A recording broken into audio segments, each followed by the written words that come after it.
warahmatullahi wabarakatuh. Izin memperkenalkan diri.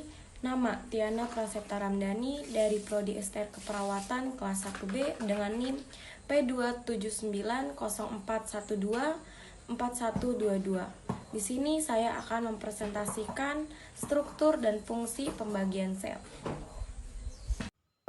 Nukleus fungsi utamanya adalah untuk memproduksi dan merakit ribosom sel. Nukleus juga merupakan tempat gen RNA ribosom ditranskripsi. Setelah dirakit, ribosom diangkut ke sitoplasma sel. Tempat ribosom berfungsi sebagai tempat sintesis protein. Yang kedua, ada ribosom berfungsi membuat protein dan melakukan sintesis protein dalam sel.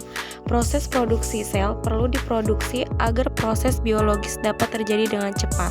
Protein tersebut akan berguna untuk memelihara jaringan dalam tubuh, mempercepat reaksi kimia, menjaga daya tahan tubuh, dan membentuk struktur tubuh.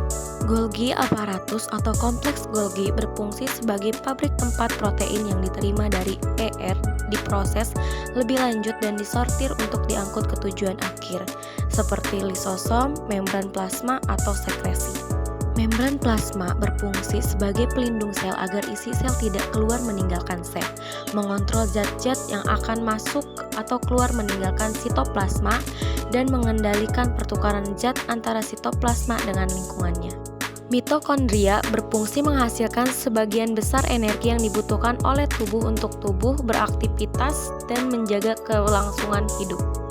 Retikulum endoplasma halus berfungsi dalam metabolisme karbohidrat hingga menyimpan serta melepaskan ion kalsium.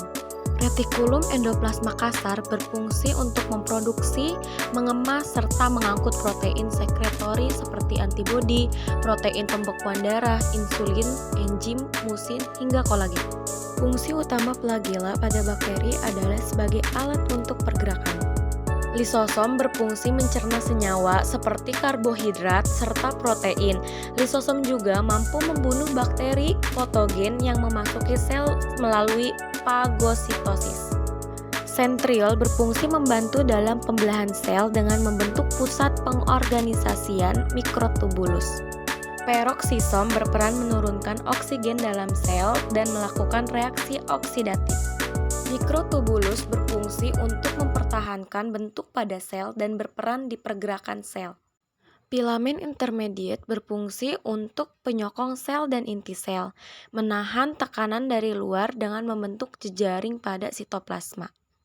Mikrofilamen berfungsi dalam pergerakan sel, khususnya sebagai bagian alat kontraksi sel otot. Sekian dari saya. Wassalamualaikum warahmatullahi wabarakatuh.